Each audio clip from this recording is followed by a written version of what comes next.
This is Sunday Skate with Scott McLaughlin, Andrew Razer Raycroft, and Bridgette Proulx on WEEI. Crowd appreciates the effort. And the Bruins getting back into better form. 3-0-1 in the last four. Marchand, career goal number 399. Ullmark, another win. As Sean McDonough just said there at the end of the ABC broadcast yesterday, Bruins getting back into form. 3-0-1 week. 2 big wins over Toronto. Big 5-1 win over Pittsburgh on Saturday.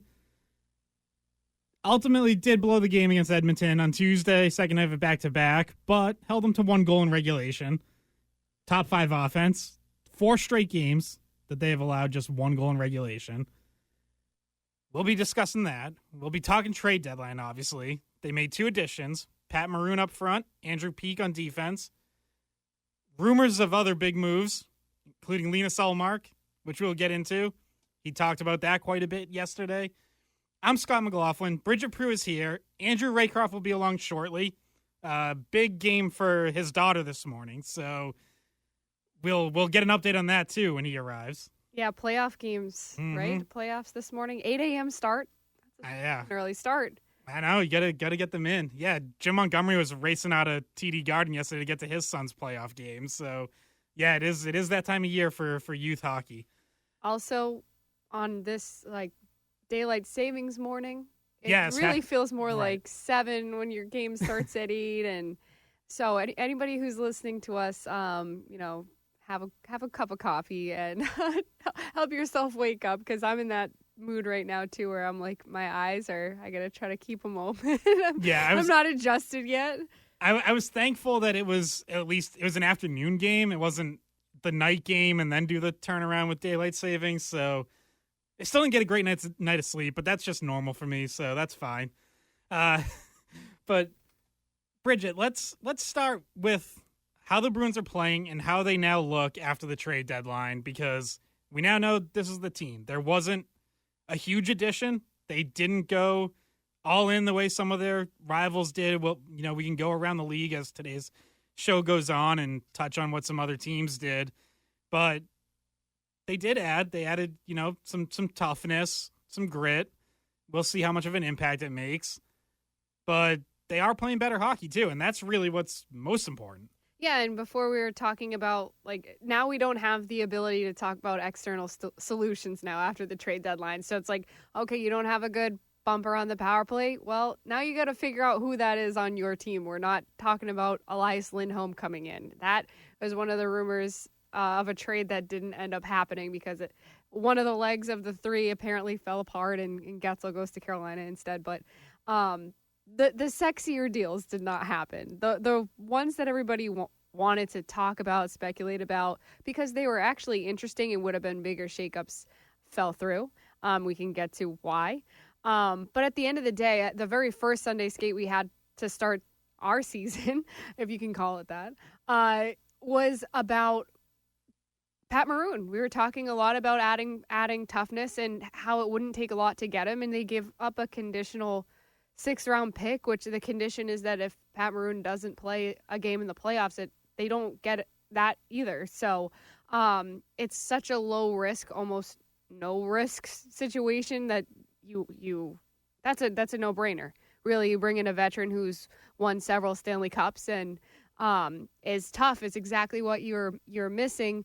Once Lucci leaves the lineup, you didn't have that really, truly, until you added Pat Maroon back. Yeah.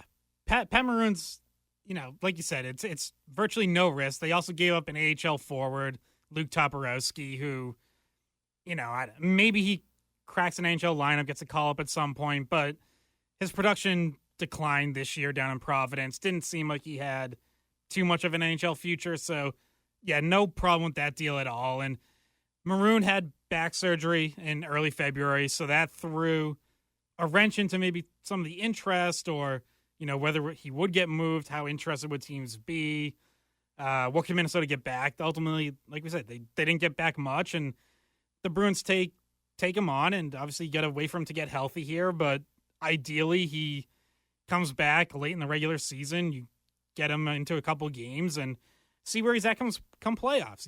If he can play, then yeah, he brings some Stanley Cup experience. You mentioned he won 3 Stanley Cups in a row. 2019, obviously beating the Bruins. Sorry to bring that up, but then back-to-back ones with Tampa in 2020 and 2021. Yeah, he's physical. He's big. He still, can protect the puck, hold on to in the ozone. He has a little bit of offense. He had 16 points in 49 games this season, so that's perfectly fine from a fourth liner. It's an upgrade on the fourth line. It's more than the Bruins have gone from a lot of their fourth liners for sure.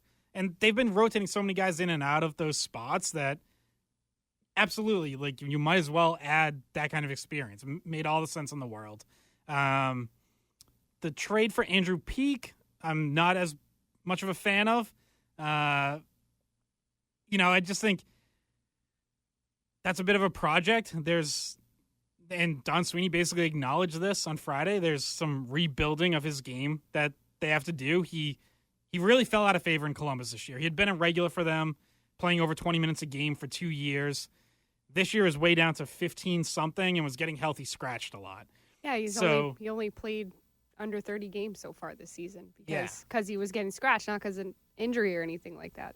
Right, and on a team that's as bad defensively as Columbus, that's not encouraging. So a team that isn't, they're pretty far from ready to be a playoff contender. So if you're getting scratched from that decor, it's not a good sign. But the Bruins obviously believe there's more there than he's showing. He was a second-round pick, so there's been some upside. He's big, again, 6'3", physical. He hits people. He blocks shots. So you're going to have to make sure you get the best out of him. And, he has 2 more years after this. So if you do get more out of him, that's a plus because now you have basically your third pairing right shot defender locked up for a couple years and you have something there. If you don't get more out of him, though, and he continues to struggle, now that creates a little bit of a problem where you have that contract and you're kind of locked into that or you're trying to move him or whatever. But I know what the Bruins saw in him. I get it. That makes sense. Well, yeah, if you're going to comp him to anyone, he's more of a Derek Forbort style player. Yeah. And who goes on IR. And probably more naturally physical, more of a hitter than I think Forbort is. So, I get it. I just think there is some risk there, and probably more than I would have been willing to take. Well, but here's the thing. You say he went out of favor in Columbus. Well, the guy that the Bruins traded to get him, Jacob Zaboral, had gone out of favor in Boston. So, and I know you also traded a third-round pick because Peeke is more NHL ready, I guess you could say at this point. Zaboral has been out of the NHL for quite a bit. Hasn't been an impactful player for Boston. So, I mean, you're trading 2 guys that have fallen out of favor in different organizations and hoping that they get a fresh start. It's one of those kind of deals, new atmosphere, new start, hopefully for both guys to boost themselves up. Yeah, I'm not worried about the return. Like you said, Zaboral hasn't been able to find himself in the NHL, and it's easy to play the what if game and wonder what would have happened had he not torn his ACL a couple years ago, because it looked like he was starting to figure it out at the NHL level. He was playing pretty well at that point. That happens, and I really feel like he just hasn't been the same since. So I agree. He was starting to play that preseason and early season that year. He was on track to earn a top 6 spot, not as the extra D. He was on track at that point in time, but he hasn't. He's come up. He has made the same mistakes and sent back down, and so it was pretty clear that in Boston his time was already up. The writing was on the wall for him a while ago. So he's somebody that you're willing to move and hope that someone values him at the level that his ceiling could be, but not what we've seen in the NHL so far. Yeah, and the third round pick in 2027, don't care about. That's so far off. Not worried about it. For me with Peeke, though, it's more just the financial commitment of having 2 more years on that contract. at $2.75 million. That's real third pairing defenseman money. Like it's not Weatherspoon money. No, which by the way, they also signed him to an extension, well deserved, and I love that. Like Parker Weatherspoon is the perfect third pairing / seventh defenseman. He can play either side. He just plays a really simple, effective game. So that made a lot of sense. He's going to make less than half of that contract that you're talking about with Peeke. Yeah, a third, less than a third. Yeah. Because the other news on the blue line, and I think a big part of the reason why they went out and got Peeke is that Derek Forbert's most likely done for the season. That was announced on Friday. He was put on long-term injury reserve. He's been battling injury all season. Don Sweeney said at least one of them is going to require surgery. So that's the end of his season. He's a free agent after the year. You would imagine probably the end of his time in Boston. I guess we'll see, but they probably let him walk in free agency. So they did need another defenseman in that mold. So that's where Peeke comes in. There are a few of those guys who got moved. Toronto loaded up on them with like Joel Edmondson and Ilya Lyubushkin, which, again, whatever. I think these are all depth guys who ultimately, if your Stanley Cup hopes are coming down to what you get from an Andrew Peeke or Joel Edmondson, you're probably already in trouble. So it's fine. But bigger picture than the individual guys, Bridgette, just how do you feel about how this team stacks up? Because we did see Carolina makes big deals. You mentioned Jake Gensel. Rangers added probably more quantity than quality. They made a bunch of deals really to improve their depth mostly. In your division, Florida Panthers go and get Vladimir Tarasenko. Pretty big deal there. So mentioned Toronto with depth. Just where do the Bruins stack up? How do you feel about their chances going forward now? Well, they're better, but they're not like significantly better. Like you might not even see Peeke play. So that really means that, or if he does, only a few games here and there. We're not thinking he's going to be an every day in the lineup kind of guy. So if you think about it that way, and I know Maroon's hurt right now, but once he gets healthy, he should be in the lineup every day, you would think. He's really the only guy that you added that you're going to be leaning on in the playoffs. So they got better for sure because they needed that physicality, but not like to a huge extent where it's like where you're looking at a Jake Gensel, where you're looking at, and so say Elias Lindholm, if they had been able to pull that off, that's when you're going, okay, that was a big move, and that really helps their top six forwards. And I think that when you watch what Vegas did and you watch what Colorado did, you feel like there's more to be desired if you're a Bruins fan watching what they were able to add. But you do understand that they didn't have a lot to move. They didn't have a way to add because of cap, because of not having the draft assets. So it's understandable that they weren't able to do anything huge. But you look at those other teams, like Vegas had a ridiculous deadline. And they are almost not even in the playoffs. They might not even make the playoffs. Somehow over the last few weeks, they've slipped to the second wild card spot. Yeah, well, the somehow is that Mark Stone and Jack Eichel got hurt. And other teams in the conference started playing better. Yeah. But, yeah, so, I found it interesting. Like, I was looking at Stanley Cup odds, and because standings-wise, Bruins still second in the NHL, 1 point behind the Panthers for the best record.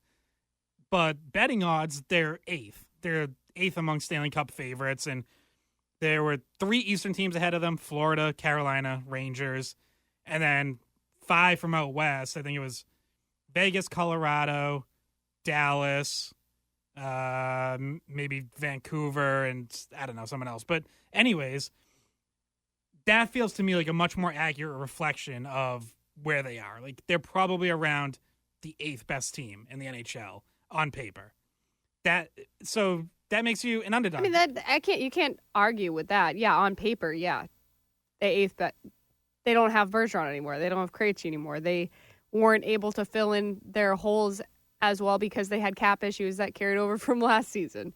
So yeah, on paper, I don't think people would argue with you that the Leafs are better on paper. Panthers are better on paper.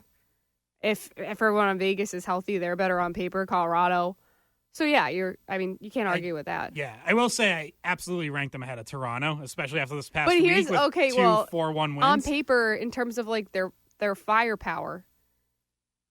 Sure, but that's only one part of the. Yeah. Defensively and goaltending, Toronto still struggles. So. And it's amazing to me that when they do add defensemen, trade deadline after trade deadline, it never seems to be the right guy. No, it just never works. It's like they're just spinning a wheel and like throwing a dart and being like, this defenseman.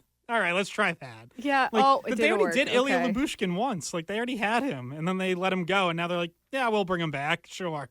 Didn't work last time, but yeah. So the definition of insanity, Scott. Yeah. Which just applies to Toronto. It feels like way too often. Yeah, it's always the same problems with them. Yeah, so right now that's who the Bruins would face in the first round would be Toronto.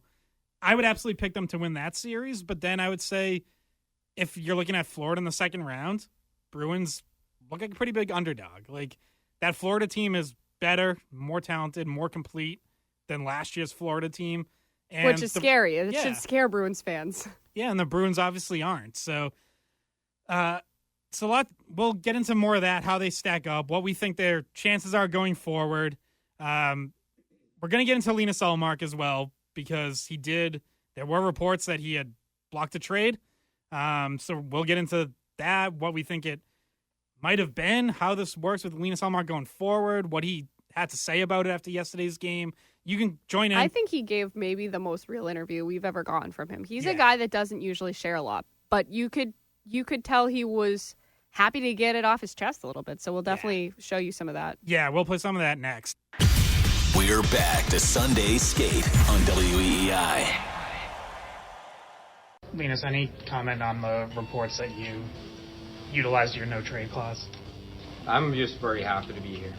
This is the team that I want to be in. I'm very fortunate to be a part of this group, and ever since day one, I loved it here. So I'm very happy with where I am right now.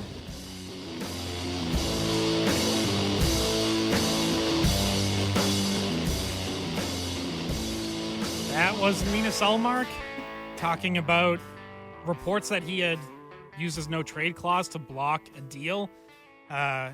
Kevin Weeks of ESPN was the first one to have that on Friday.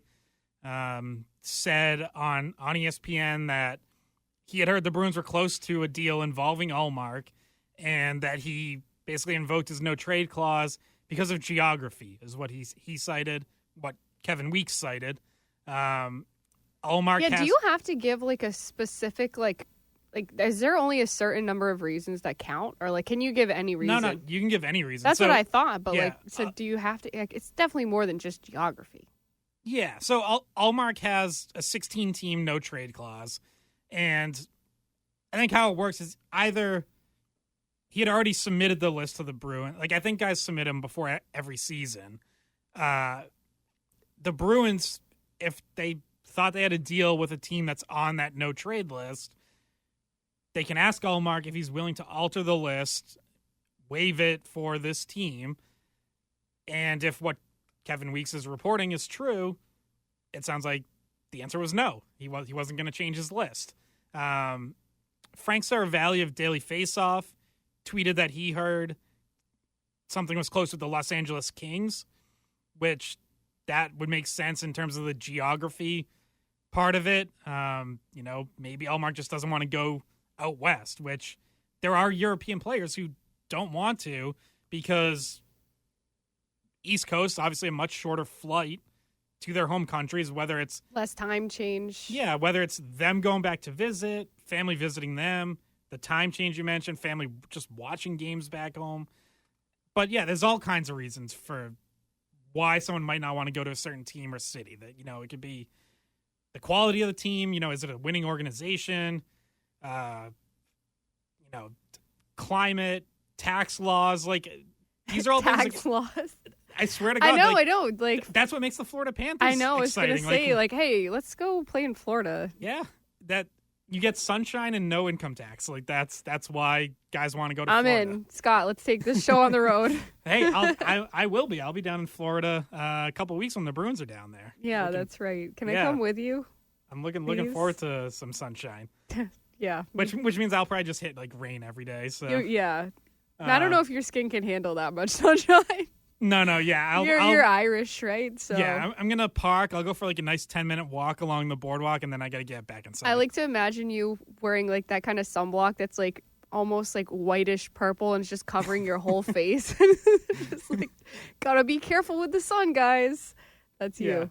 Yeah. All right, but before we get more into Ullmark, I want to go to Maria in Watertown, obviously our weekly leadoff caller.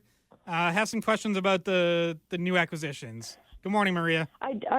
Good morning. Good morning to both of you. I do. I think we somewhat know where Pat Maroon will get slated in, but I'm more curious about Peeke and where he might get slated in defensively with this group and who could potentially, find themselves maybe viewing the game from elsewhere. And when Razer does get in, you need to ask him, please, what the over-under that Christian Fourier will actually call in to Sunday Skate. I was told that he was going to call in, and I was told by the producer of that show, my friend Nick, and I was like, "You think he remembers?" At first I was like, I don't know if he's even going to be up. It's daylight savings. I was going to say, I can already tell you what the excuse is going to. It's going to be, I lost track of the daylight savings. Yeah.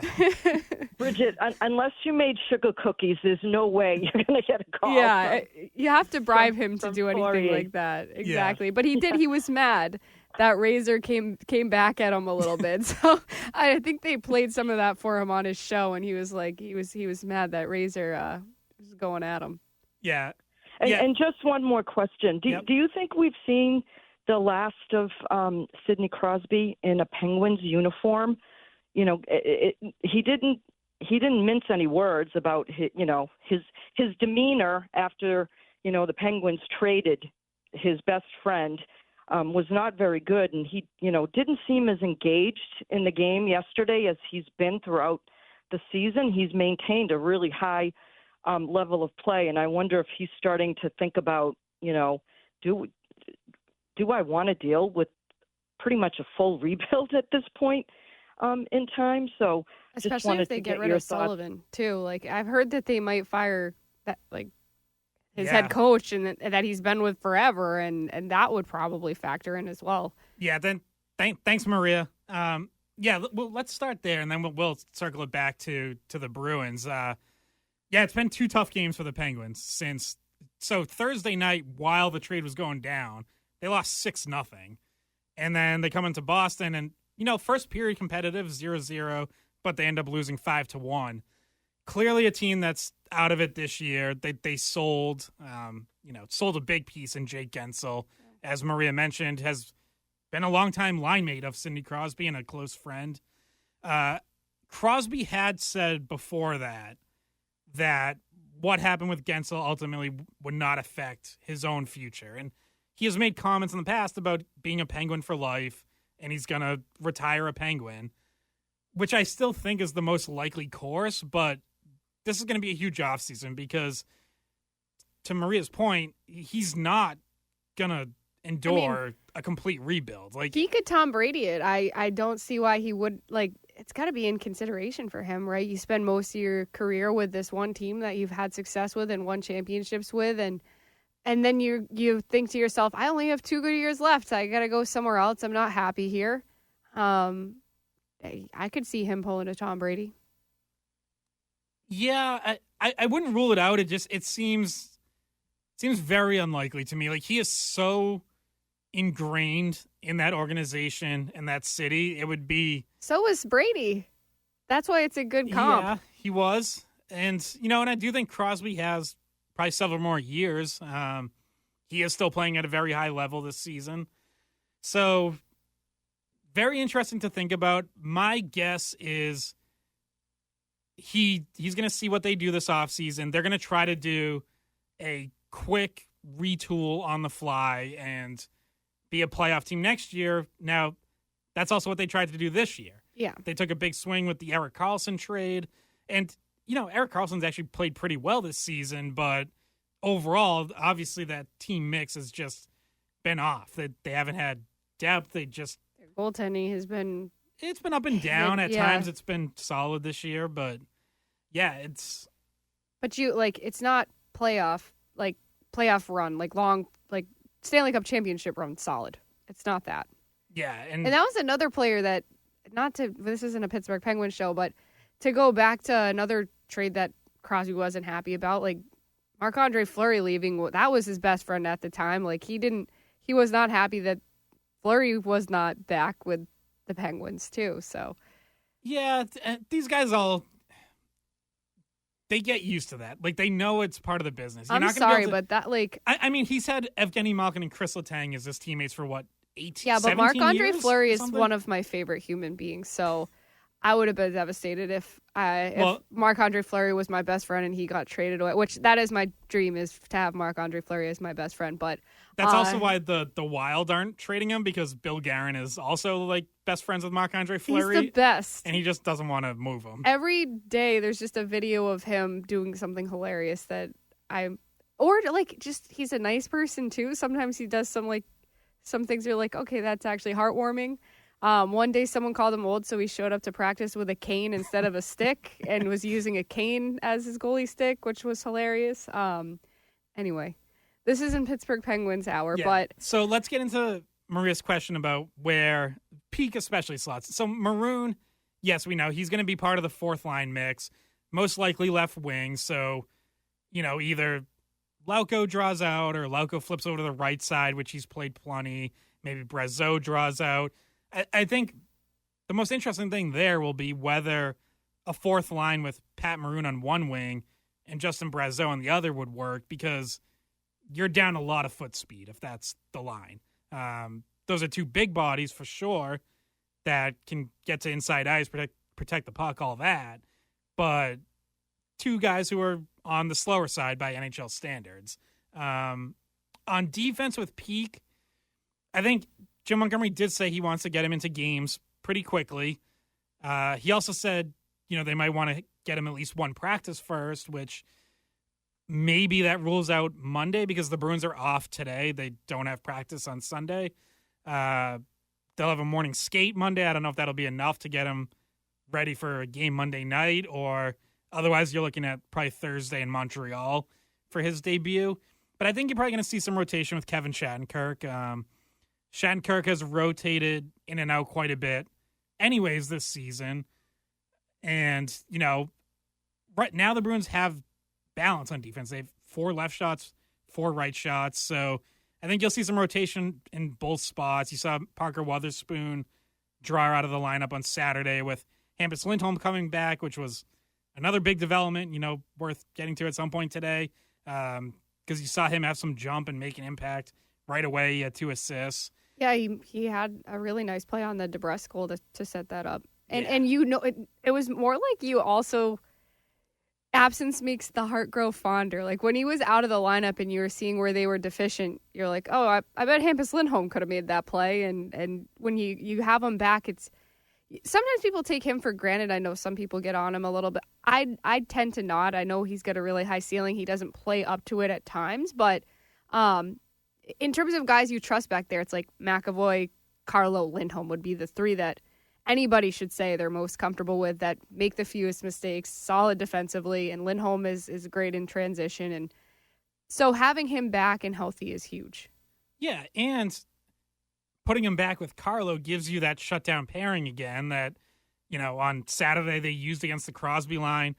Maria mentioned, Crosby was pretty quiet. Well, maybe, he's not fully engaged or he's out of it or whatever.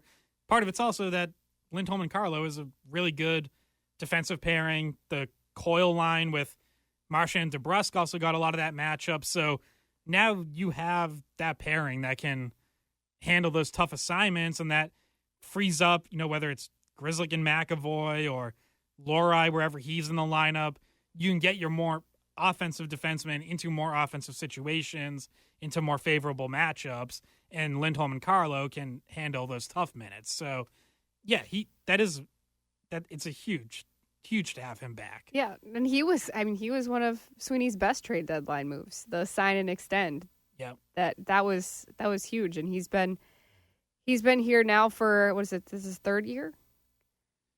Yeah, they got him. Yeah, deadline of 22. Yeah, He's been impactful. I know he had a tough playoffs last year, but he was playing with a fractured foot. So it explains some of the hesitancy you saw in his game. But to go to the Forbort stuff, like he's on long-term IR. I wonder how much pain he was playing through and how much of this was like brand new, but I feel like it's been around for a while. Like you said, it's 2 different injuries, but I think they were having him play through like somewhat significant of an injury to need the surgery. And you could tell that he wasn't 100% himself either. I know we were saying his play declined. Well, that's probably a big part of the reason was because he was not as mobile and he was in pain or what have you. So I know people get on him as well, but that's a good enough reason that he was playing poorly. And yeah, we have a text here from 508. Can you explain this team's obsession with Derek Forbort? They let him play through what we now know was multiple season-ending injuries, despite increasingly poor play. He goes on a little bit, but this second part is also good. It's I'm infuriated by the trade for basically you're replacing Forbort with the opposite-handed version of him for 2 years, a worse version of him for 2 years. Yeah, and this is a good question. Why not put him on LTIR a month earlier and use the $3 million to make an earlier trade or bring up Beecher and in his face-off percentage? The money part is worth touching on because all along we were saying Bruins have no cap space. Anyone that they're going to bring in, they have to move money out. Well, when you put Forbort on long-term IR and his season's going to be over, you now have $3 million to use. And with the way, pretty much every big deal that got made, there was retained salary somewhere. Some 50%, a couple up to 75%. Where you get a third team involved to take part of it. So you can get a really good player with under $3 million in cap space. So that's fair. Now, the Bruins still don't have many assets. They don't have a pick in the first 3 rounds this year. They don't have a great prospect pool. So that's still part of it. And to get to get salary retained, you often have to give up an extra pick somewhere. So the asset part of it was still a hurdle for this team. The money part of it, yeah, Forbort on LTIR freed up money you needed in order to bring someone in, and they end up using it on Andrew Peeke, who is $2.75 million. So that's basically, $3 million for Forbort, $2.75 for Peeke, and not as impactful of a trade as I think a lot of people would have wanted. Well, I mean, my dad called me. He goes, "Who is this? Like, who is this person? Like, it's not a big name. It's not, and it's also not somebody that was on anyone's radar until it happened." Yeah, his name had been out there for a long time. It was him and actually Jesper Boqvist's brother, Adam Boqvist, in Columbus. They were probably going to move one of them. But yeah, I didn't put him on when I did my list of deadline targets for weei.com. I didn't put him on there because I thought if the Bruins were trading for a defenseman, get someone who is more impactful than that. As for why they played Forbort so long, I think they felt like they owed it to themselves and to him to see where he could get to by the trade deadline. If there was a chance that he was going to be able to play through it, get a little healthier, have it whatever, and get his game back, they wanted to give him all the runway that they could for him to do that, because again, it was a long time ago, and I know people forget this or maybe didn't even notice, but Forbort actually was playing pretty well to start the season. He had a pretty good start this year. Like, for Forbort, for what he is, he was doing his job well. And then weren't you on the Forbort train earlier in the year? You're like out there tweeting all his analytics. I don't know if I was on the Forbort train. Well, you were like, "Hey, look at these analytics. Everybody should look at these." And Forbort's doing good. He's still, even now, has been on the ice for fewer high danger chances on a per 60-minute basis than any other Bruins defenseman, which is hard to believe when you see how he was struggling, especially in recent weeks. But statistically, that remained true. I guess the better person to ask this question to, can you explain the team's Derek Forbort obsession, would be Razer. Because Razer, when we brought up Forbort's role last week, the week before, like, he even said you could probably get value for him in a trade, which is, like, obviously when he's injured, that sounds kind of crazy. But Razer and other goalies probably look at this a different way, and more similarly to the way the Bruins look at it, which is, like, his qualities that he does have defensively are something that maybe people don't understand. I don't know. We'll have Razer speak to the Forbort stuff, hopefully, when he gets in. He texted us his daughter's game went to overtime. So good luck to her. Hopefully and I don't think she's a goalie. So yeah, we'll have to get the full breakdown when Razer gets in. But yeah, look, with Forbort, it was that they didn't have to make this decision earlier than trade deadline time. Like, I guess if you want to say, had they done this earlier, could they have been a player for Chris Tanev, who went to Dallas? But again, you're giving up premium assets to get a Chris Tanev. So ultimately that was the biggest hurdle was, are they going to give up another first round pick when they've already been? Now, I know Tanev didn't go for first round pick, but Calgary did get a young player that they really liked. So you could match it with that. Who would that be? Is that Mason Lohrei, who's playing well for you right now? I think he was off the table completely.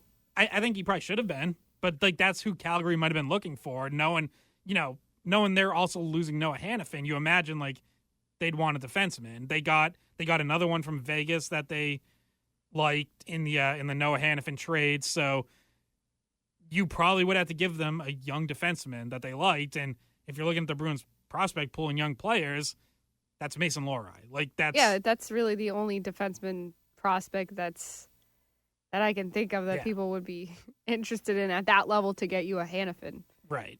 And by the way, Vegas, or even Tanev. Tanev, you were going to have to give up at least, whether it was a first round pick or a top prospect.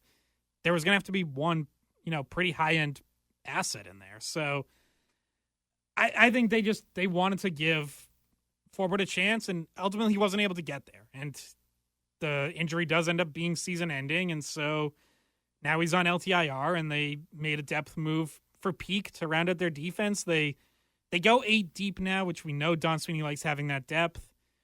That's important because every year in the playoffs, someone's going to get hurt on the blue line. It's just almost a guarantee. But there are still questions of like, is your top 4 good enough?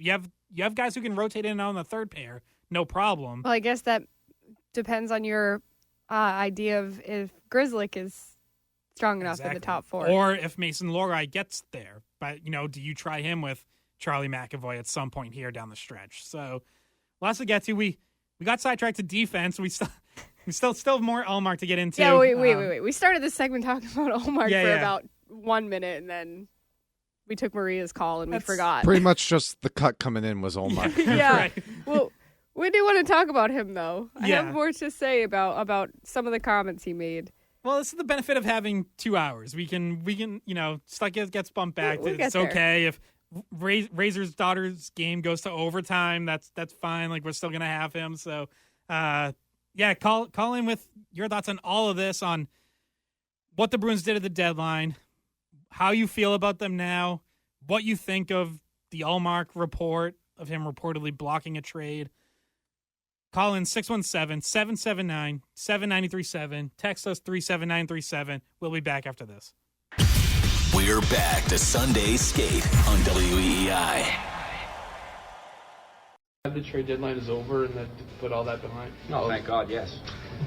No, it is tough. I mean, you try to act tough beforehand. You don't want to show anything. You want to show any emotions, kind of like in this playoff situation as well. But it is tough on players. And this is the first time when I have to go through and actually being rumored about. I've always felt safe, but then once it actually starts picking up more and more, you hear those outside noises. It takes a toll on you, and then there's this emotional part of it, and then you start thinking about your family, and then there's all these questions that you just don't have any answers to. So yes, I am very happy that it's over with. I'm very glad and happy to be here.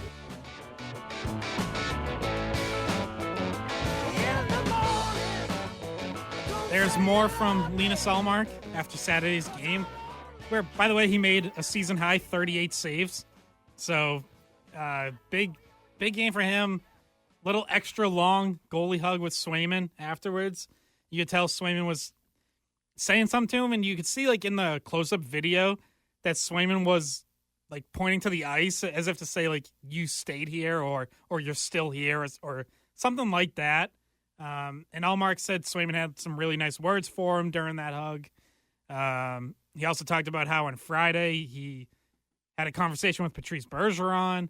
He said Charlie McAvoy sent him a nice text that meant a lot to him. So clearly, Linus Ullmark very happy to still be here. I think the Bruins players all very happy to still have him. Jim Montgomery said after the game that he was glad Ullmark's still a Bruin. No doubt he's popular in that room and loved in that room. Obviously, the question is, are the Bruins a better team with him still here, or would there have been a trade that might have made them better? It depends who they were going to get from, I say, Los Angeles, which is the team that it sounded like was the most likely destination for him. What would they have added there? So there's maybe a couple target. We don't know, first off. This is just speculation. I didn't see anything reported on what the return might have been. But if you look at center, there's Pierre-Luc Dubois, who has not worked out very well in L.A. They made a big trade to get him from Winnipeg over the summer. Yeah, he's not doing great on my fantasy team either.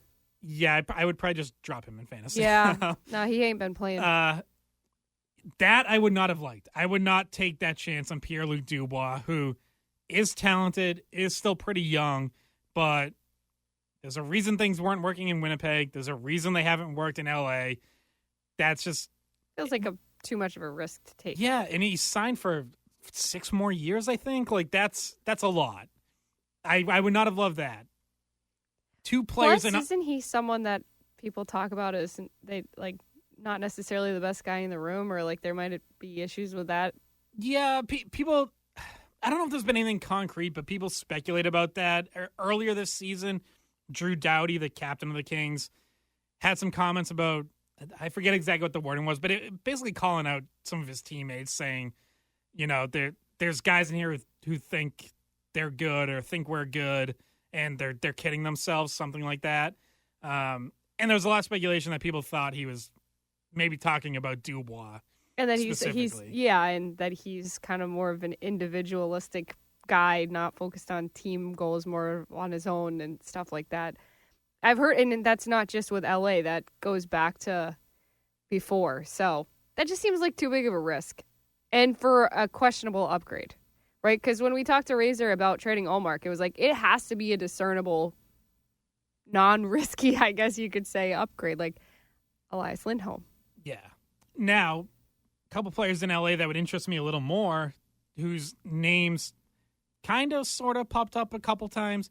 Adrian Kempe, really good winger, 51 points in 58 games this season. That would interest me. I believe he has another year after this. Matt Roy, really good right shot defenseman, top 4 guy. Now, exactly how that fits when you already have McAvoy and Carlo on your right side, the easy answer is it just gives you maybe the best right side in the NHL.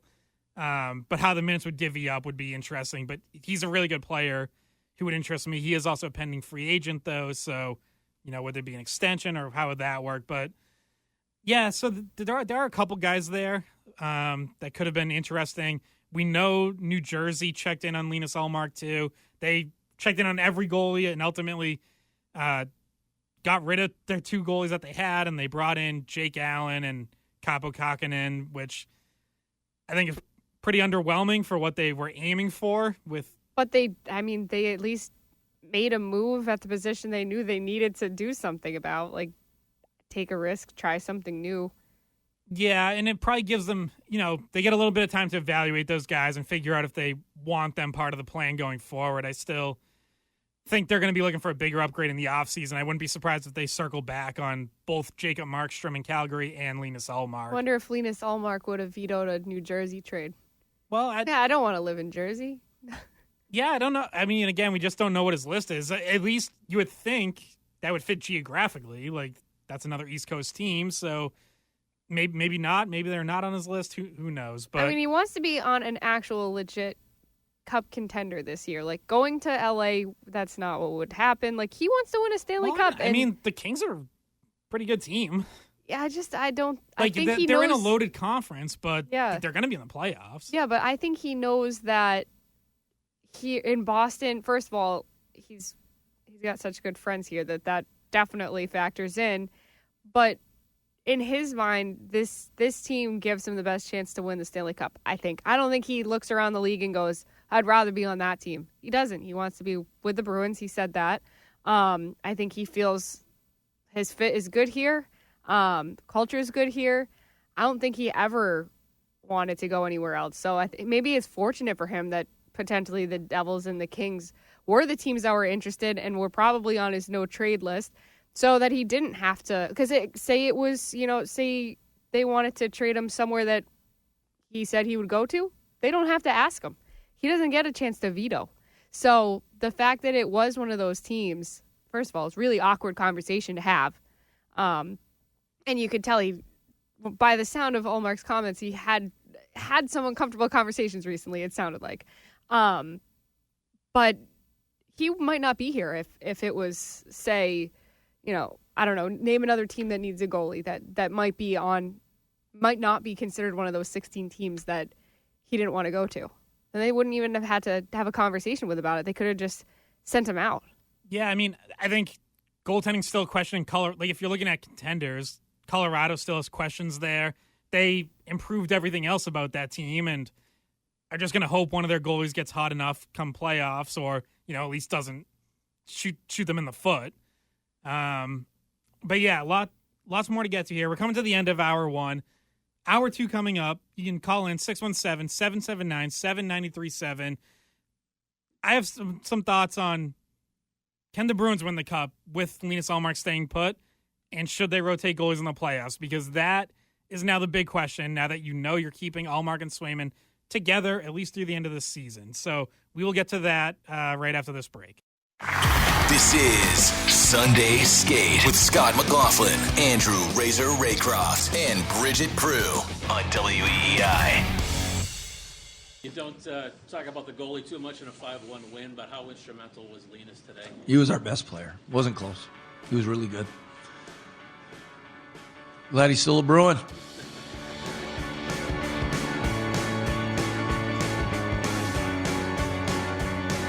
That's Bruins coach Jim Montgomery after Saturday's 5-1 win over the Pittsburgh Penguins, going out of his way to make mention of the fact that he was glad Linus Ullmark is still a Bruin, obviously referencing all the trade rumors that had surfaced.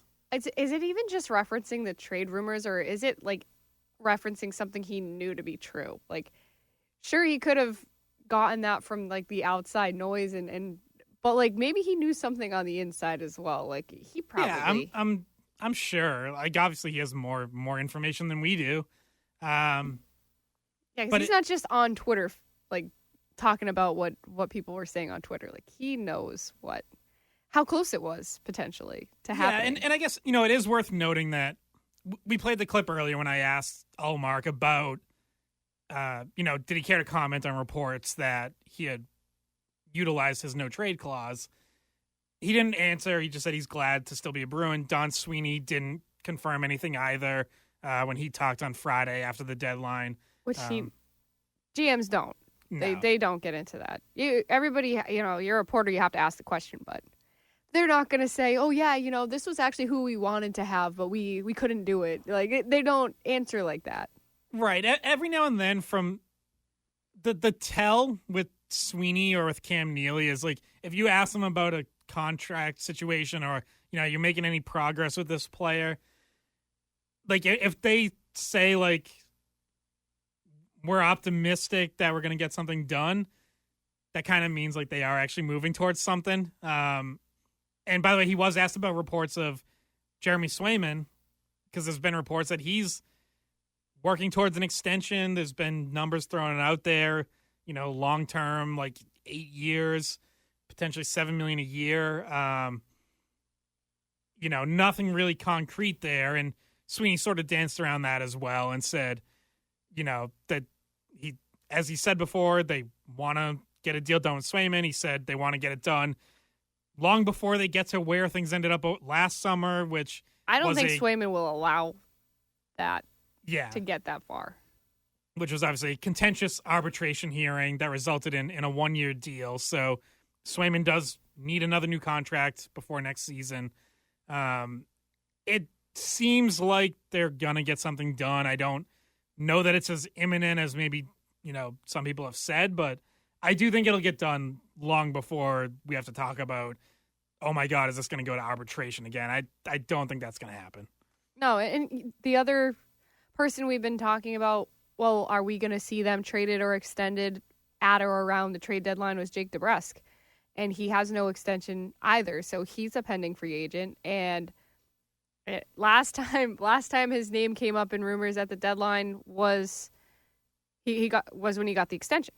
So I feel like both of those guys it made sense to extend them right around this time. I know now that the dust has settled a little bit for the deadline, maybe that's the next course of action to get those things done. Well, we'll see. Or do they take it to the end with DeBrusk and see how he finishes out this season and see if he can earn, what he probably wants to get paid on his next contract. If he finishes strong and has good playoffs, yeah, I think they're absolutely going to be open to keeping him. If maybe you extend him now for a lesser price. If that's an option. But I guess it depends on what Jake DeBrusk's attitude is towards that. Does he want to do that because he just wants a new contract and he wants to know where he is and he wants to stay here? Or does he want to bet on himself to finish strong, have a good postseason, and make more money? Because DeBrusk at his age, where he is in his career, for most guys, this is where you get your biggest payday of your career. And that might not happen with him if he goes quiet down the stretch. He might have to settle for less money, maybe shorter term, but a strong finish puts that kind of contract back in play where he can get, whether it's here or elsewhere, some long-term security and a nice raise. But right now, it would be hard to give him that. He's played well recently. Worth noting, goal and an assist for him on Saturday. I think he's got 6 points in his last 4 games. So maybe this is the start of that heater where, this next month, leading up to the playoffs, he plays some of his best hockey. That's what you're hoping if you're both the Bruins and Jake DeBrusk, for sure. Well, I talked to Mr. DeBrusk this week when he was in town for the Oilers game, and I asked him if he had any more of those coupons to give him because when he brought that coupon out, it said goal and assist or he has to do 20 push-ups, and he got in a goal and assist, and Mr. DeBrusk said, I'm saving them for the playoffs. So he said, I got a drawer full of them. I'm going to give them during the playoffs. So got to get that motivation for him. It was a little bit awkward, that game on Tuesday against the Oilers when his dad was in town for the broadcast because that was when a lot of moves were happening, and I was just thinking, wow, this would be really bad if a trade gets announced and DeBrusk is out, because that was the same day the Lindholm stuff popped up. Yep. And his dad was in the building. I was like, this would be an uncomfortable situation if Jake DeBrusk gets traded and his dad's here, but it didn't happen. Yeah, he was, like you said, he was rumored to be Kevin Weeks threw it right out there and suggested that basically the 3 main pieces of that, well, there would have been a lot more pieces, I should say, but would have been for players, would have been Gensel to Vancouver, Elias Lindholm to Boston, Jake DeBrusk to Pittsburgh. Obviously didn't happen, and DeBrusk is still here. So I teased that I had to take on the goalie rotation, so I want to pay that off before we have Razor's almost here. So we will definitely get his reaction as well, but before we get to our next break, I got to get this out there. If both goalies play well down the stretch, and you just kind of went through a stretch where Swayman and Ullmark were both struggling a little bit after All-Star break, they have now both picked it up recently and have played well recently. If they are playing well down the stretch, keep the rotation in the playoffs. I thought that's what they should have done last year. I think it's what they should do now. Now, listen, if one of them's struggling and one's playing great, then yeah, you ride the hot hands. Duh. But if they're both playing well, all along you've said this is the strength of your team. This is how it's built. You rotate them. Don Sweeney this week said he thinks the rotation helps both of them because it keeps them fresh and they push each other. Keep it going in the playoffs. I think it was a mistake. It takes pressure off. I feel like the Bruins were dealing with so much pressure last year. Everybody felt like they needed to be the guy. Like they all felt like they needed to do a lot. And when you have a rotation, you're sharing the load rather than feeling like you have to. All the pressure's on you. I think it helps. Yeah, but let's get these thoughts out before Razer gets here and totally disagrees with what we're saying. Right, which I know he thinks the rotation is tough to do in the playoffs, and I'm sure he's listening in his car right now. We'll let him explain why, but for me, it's if you have something that's working in the regular season and you haven't done the other thing, don't change it up for the playoffs. Like last year was mind-boggling to me because it was like last year Ullmark and Swayman were obviously even better than they've been this year. Ullmark wins the Vezina. Swayman was awesome too. That they were historically great, like in terms of the goaltending the Bruins got last year. It was historic. And a big part of that was that you had one of them fresh every game, just going back and forth. And then you get to the playoffs and you try to ride Ullmark, who has never been a workhorse goalie for a deep playoff run, and neither has Swayman. So it's not like you can say, like, oh, well, he's done it before, so, of course we trust him to.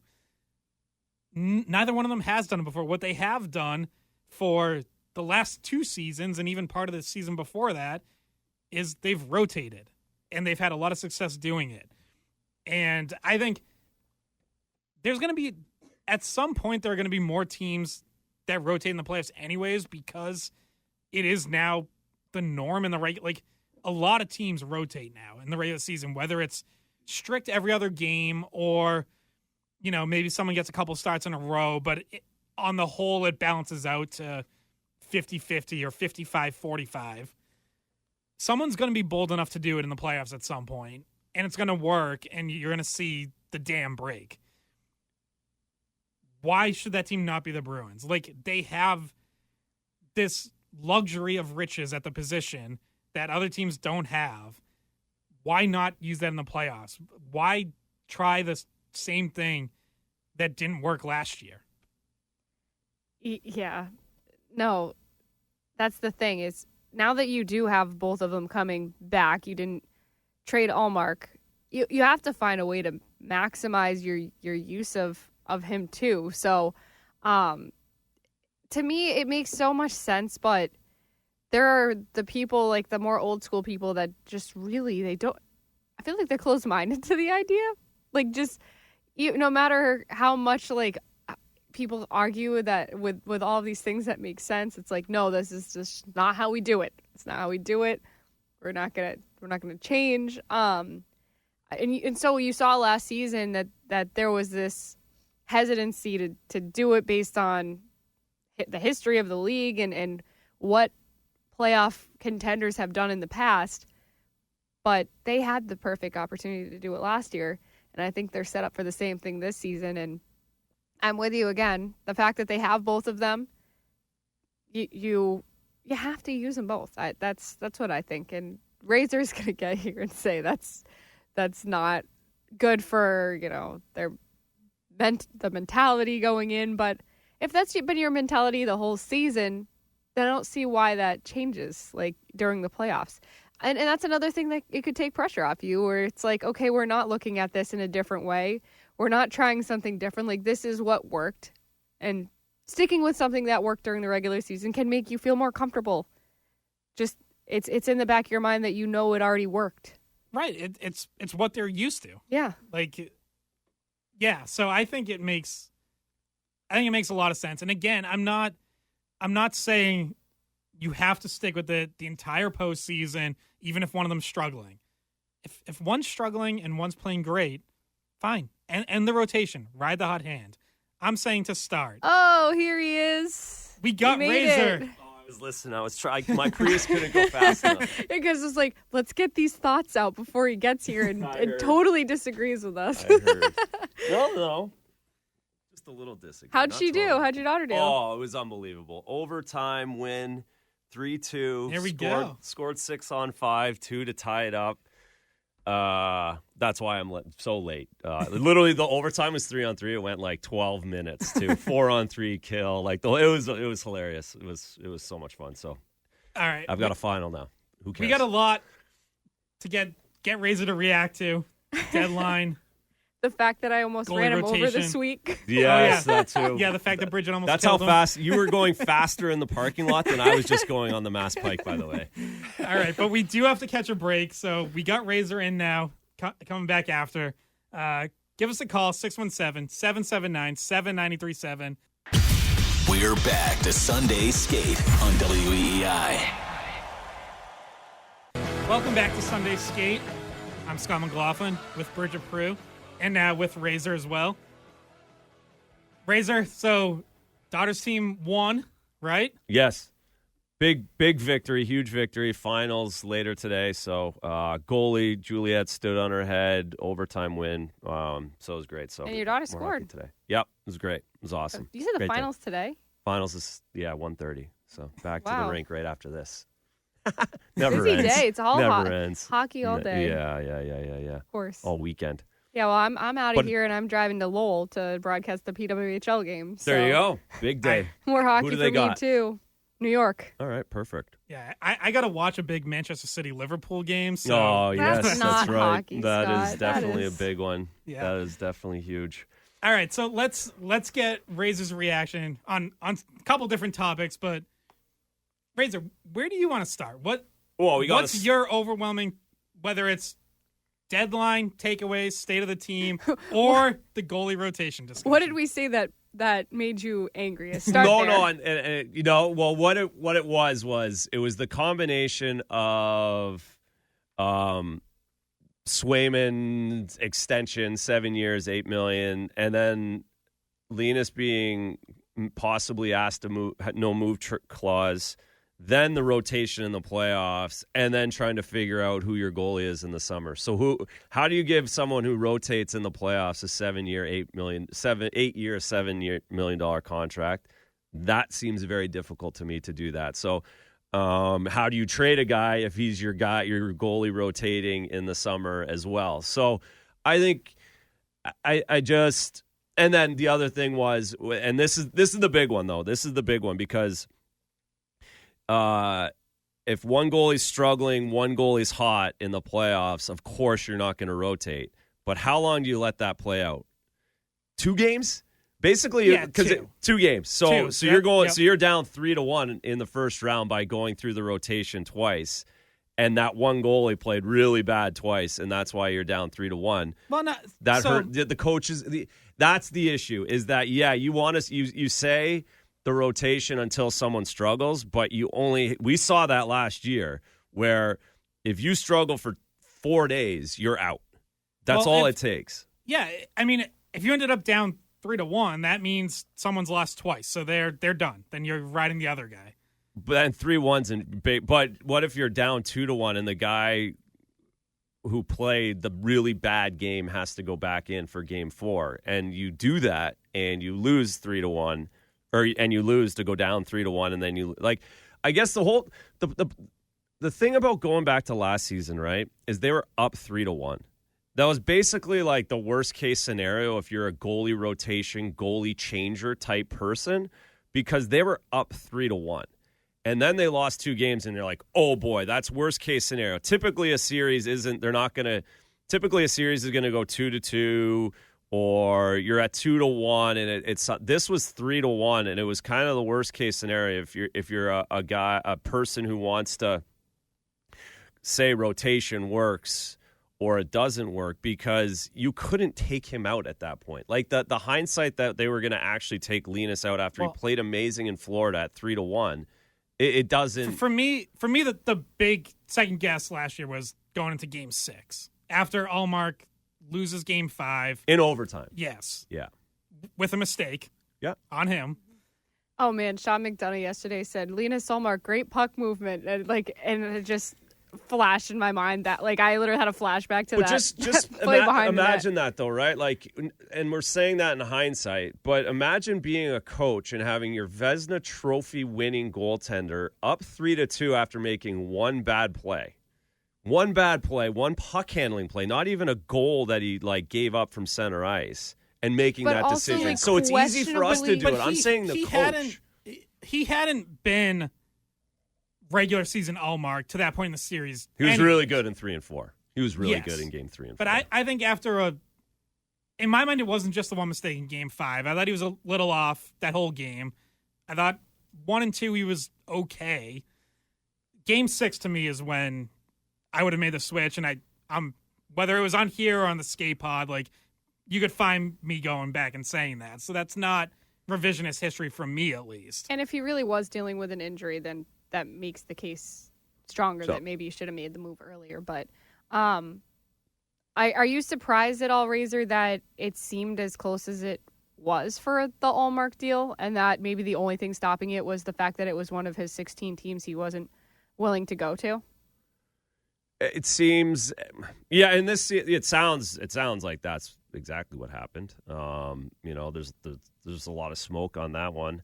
And listen, that's collectively bargained. That's the player's prerogative. You have that in your contract for this exact reason, and you can choose to facilitate. I'm always, as a former player, I want the player to have as much power, I guess, as possible. So certainly his prerogative to do that. I am interesting, I guess interesting what would have came back and what the play was. That would be what I would really want to know. Was it to set up another deal? Was it just a straight up deal? Was it to open up cap? That I'm sure we will never know. But it is interesting. It's a very dramatic story. One I don't think I certainly didn't expect to get to chat about. How awkward is that conversation when your GM comes in, calls you, says, "Hey, would you go to LA? Like, we're trying to get rid of you." Yeah, no, but listen, and I think as player, you always kind of feel like everyone's trying to get rid of you. Like it's kind of part of the deal, especially from a young age. It's like you either play well or they're getting rid of you. So that is certainly awkward. I'm sure a little uncomfortable. And of course uncomfortable in like thinking about it and making that decision and feeling both sides, both as a general manager, as a team, and as a player. And so yeah, I'm sure but that can go away really quick. We saw that. Yes. I thought his mental toughness through all of that was very good yesterday. And it essentially goes away once we turn off the air here this afternoon. Like they have a game tomorrow night and then we're off and running. I don't think we're really going to look back at this until the summertime. Sometimes, and this is just like, I don't know if maybe other people, I think a lot of people think of it this way. Sometimes when you're in a job and you feel underappreciated, it makes you work harder. Like I've had different situations where I've had a boss be like, "You did terrible that game." And then the next game I come out and I'm like angry and I do really well. You know what I mean? So I feel like that's what we were seeing from him. And sometimes you're just like, okay, I'm going to show you exactly why you didn't want to move me, like why you shouldn't have wanted to get rid of me. And I would, it's like when I asked you guys what it was like relief. When you guys say relief, this probably didn't just happen the day before the deadline. This has probably been kicking around a little bit longer than all of us knew about, and all of us. So I think we kind of saw that as well, where it's that relief, and now I just get to play, and we'll deal with everything else going forward. So yeah, and he said he talked to Bergeron about it, like how to deal with the noise of it, and he said Charlie McAvoy texted him after the fact that he didn't get traded, like tells you that his teammates knew he was going through something and needed a little bit of extra support. Sure, yeah, guys would have known what was going on, and again, everybody, it's just what it is. Like I know it's like a simple cliche, simple, kind of ridiculous answer, but it really is true that. And you just said it. Coach yells at you. all of these guys are typically motivated by that. You don't get to the NHL by sulking about something that someone said to you or did something, because you've been beaten down since the age of 11 over these things at this point. And it's the natural selection of getting to the NHL are the ones that are mentally tough enough to just play hockey. So I think this deadline, and we saw it this week, I think we saw it all week from this group, that this needed to go away. The deadline is beneficial for them to go away, and they're only going to get better from this. And it was a huge week for them. The Leafs twice, that game against Edmonton, they were awesome. Well, you were right about the Leafs fans, what they must think about the Bruins. Oh yeah, no, they got it handed to them twice this week, and I wish that I had Canadian TV to watch their talk shows in the morning. That they're freaking out. On Friday, I was listening to some Toronto radio, both because of the deadline, because I knew they'd be talking about it, but also because Bruins had just beat them for the second time in a week. And yeah, it is great to hear that. They're resigned to the fact. Hey, that right now, that's your first round matchup if the season ended today, and I expect that is what it'll be. I think the Panthers are probably gonna win the division. They've been playing better. I know it's only 1 point, so that could go the other way, but Toronto has a pretty sizable lead over the wildcard teams for third place, even despite, their tough week. So no one will ever say they want, no coach or player will ever say, oh, we want this team, because it can come back to bite you and no one says it. But I think that Boston would rather draw Toronto than just based on the season series than a lot of the other teams out there. You do have to guard against thinking that you have something on them. Brad Marchand was asked about this after Thursday's game, and he made it very clear and was borderline indignant about it, where he was like, no, regular season doesn't mean anything. We don't have anything on them. It's totally different come the playoffs. We better not think that. So that's what the Bruins mindset is going to have to be if that is the matchup. But, for us, we can sit here and say, matchup-wise, it does look like they have Toronto's number. And Razer, it looked like that was one of the most physical. Toronto brought the physicality out of Boston. They brought something out of them that we've seen missing through different portions of the season. It certainly did. They did. That game did. That night did. I think having the 11 group in the building and around certainly charged everybody up a little bit more. I think part of that matchup you talk about is being physical against Toronto, and Toronto, to their credit, pretty much responded to that physicality, at least their bottom half of the lineup and their defense. I didn't see Austin Matthews at all. Bertuzzi showed why he was wanted here last year, and he will be difficult in the playoffs. We saw how good he was for the Bruins last year in the first round. He will be difficult in the first round for the Bruins. I think you can say that pretty comfortably. You look at everybody who the Bruins could play, as all the way down to the Washington Capitals, right? Just go break all the scenarios: Washington, Islanders, Detroit, Tampa, Philly, or Toronto. We really open up 6 teams. Those are the ones. All of those matchups feel better than what the Florida Panther matchup was last season in the first round. I feel like I can say that. That certainly doesn't mean that they can't lose to Toronto in 6 games. I mean, Toronto, that power play gets cooking. Matthews starts scoring. Marner, if those big guys go, they can be very formidable. They added a little bit of sandpaper. I love the fact the Bruins added Maroon. That just negates Reeves from running around and giving the extra face wipes on a nightly basis. It just negates that enough. And I think that's a direct, Pat Maroon to me is directly correlated to playing the Maple Leafs in the first round and the Florida Panthers in the second round for that matter. Think about who he would be against in Florida. Now he gets to run around a little bit in Florida. If we want to go all the way to there, which we can do because we're on talk radio, you play that series, he gets to face wash Nick Cousins every single shift he's out on the ice. And just gets right.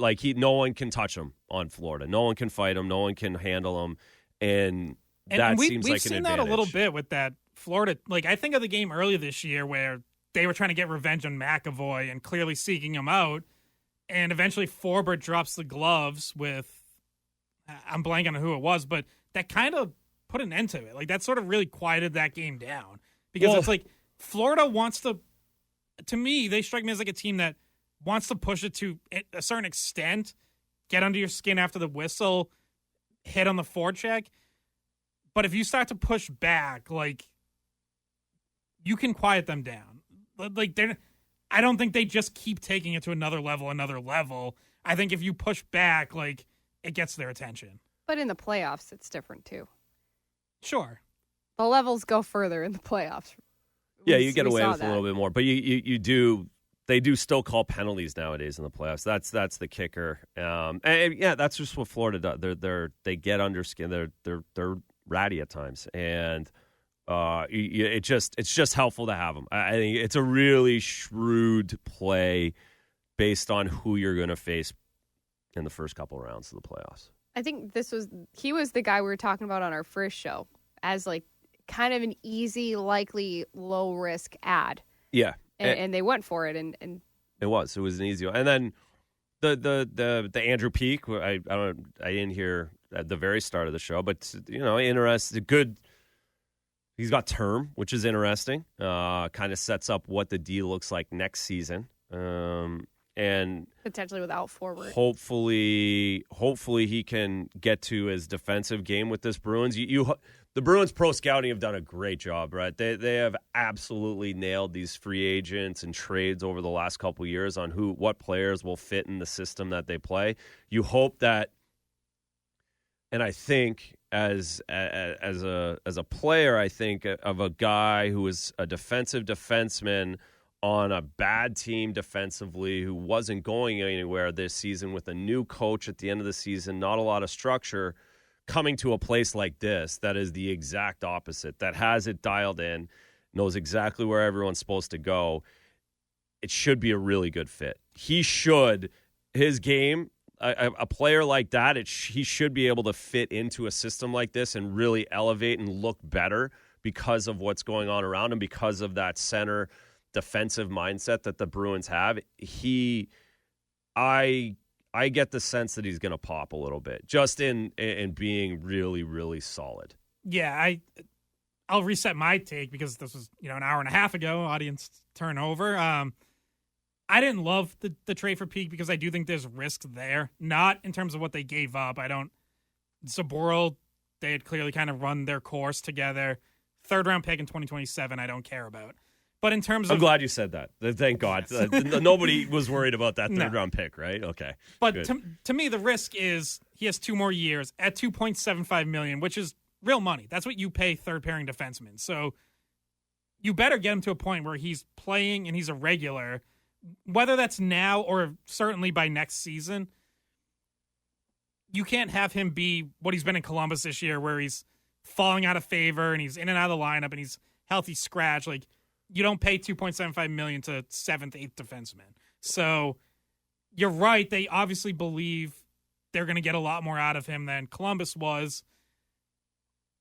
They need to be right about it. Like, if they're wrong and if this is going to be more of a project than they thought they were getting into to rebuild his game, that potentially blocks you from making another move for a different right shot defenseman to round out the right side of your defense. I wouldn't stress about it too much. Even if he's if it doesn't, next year the cap's going off $4 million. The Bruins don't have to deal with the Krejci Bergeron money. They can send him to the minors at 2.75 in the middle of next season if it's really there's so much more flexibility going forward with a guy that's making 2.75 than this season. So I think. Listen, I expect him to figure it out. I expect them to have made a good decision, a solid decision. And I think it obvious the dollars. I don't think we'll be thinking about that dollars or those contracts when the cap gets up to 87, 88, 89 million. It's just going to be it's going to feel differently, I think, where the Bruins are the next couple years. Because don't forget, Lori's only 800, 900 for the next season anyway. So they really should be able to that it shouldn't hold them up. If they get to the point where that contract is the one holding them up for making deals, they've done things wrong elsewhere on top of it. So well, and how do you think it affects their playoff run, right? We talked about forward long-term IR, not sure if he's coming back at all. Let's hold this for after our final break. Fine. Pay the bills. Fine. Pay the bills. Call. We do have to get Razor's take on expectations for this team down the stretch and into the playoffs. Love and it. Where he thinks how he thinks they stack up. So you can still jump in. Maybe we'll have time for a phone call. 617-779. Yeah, a phone call from Fourier. 7937. Yes, we are waiting for Christian Fourier to call. Do you guys really think he was going to call that guy? No, I absolutely did not. Okay, but good. Nick told me he does not know when the time of the show is. So. And he can't even get a hold. Does he know the number for the station? I was going to say. Yeah. Exactly. All right, we'll be right back after this. Let's go to Jay in North Carolina, who has this I think will launch us into how we're going to finish this show. Thought on a possible playoff series. What's up, Jay? Yeah, I enjoy your program. You guys stay on point, and I really appreciate that. But anyway, people who start panic about the Bruins, don't forget their record indicates they're one of the top echelon teams in the league. And I think the finals will be played in the Eastern Conference between the Panthers and the Bruins. I wish the Bruins had gotten a John Wensig type guy that could flatten the Panthers because they play right on the edge. And I don't like that. And the referee should curtail it, but they're not doing it. But anyway, don't panic about the Bruins. They've got the record to prove that they can go all the way. Thanks, guys. All right. Thanks, Jay. Jay seems like he's a Bruins fan in Carolina. He's going to show up to that playoff series wearing his Bruins jersey and just roll the dice on what happens with that. Yeah. So, taking on all numbers. I think in terms of like a John Wensing, I mean, Pat Maroon might be about as close to that as you get today. There aren't guys who are going to fight, 30, 40 times a year. I think Bruins Panthers would be second round series. I think what Jay means is that could determine who wins the Eastern Conference. I definitely think Rangers and Hurricanes are going to have a lot to say about that. I think those are two really good teams in the Metro. But Razor, how do you think the Bruins stack it? Not talking about just record wise, but what they look like in terms of how they're built for the playoffs. How do the Bruins stack up now? Well, I think we saw this week especially, like when they get that defensive game dialed in. I loved how simple they played this week. I've been screaming about it. I've talked to you guys about it. Simplifying in their own zone. I know the forwards want it on their stick. I know they want to come out of the zone with possession, but there's just times you have to punt it. You just have to punt it. And I thought they did a great job of getting back to that after the Islander debacle last week. I really saw a lot of opportunities where they would typically have forced plays in December and January, maybe last April, and they didn't. And they flipped it out, fought to live another day, got it changed, got it in deep, whatever it was. They didn't force too much this week. And it was refreshing to me. If they do that and they have the defensive layers that they had against Toronto and Edmonton over this past week, they're such a hard out. They really are, and that's what I expected. That's what I expect from them. I expect them to be really difficult out. I expect their goalies to make saves, and then the guys make plays. David Pastrnak, Jake DeBrusk, again, go to him when we talk about how good this team is. If he gets on the board, or if he gets scoring 6 points in 4 games, you said earlier, it's a different group. So I'm. Of course, I'm bullish. I always probably will be. But again, I believe in this group, and I think this week it really enforced that for me in how they simplified at certain times. And if they can learn to turn that on and off, they're really hard. Is their top 9 good enough? Yeah, because David Pasternak's better than everybody else. Who's top 9's better? I guess, when it comes to a 200-foot game. And it has to be an if with it, right? It has to be a DeBrusk going, a Coyle going. Like, they have to be chipping in. But I don't see how – I don't think the Toronto Maple Leafs top 9 play a 200-foot game like the Bruins do.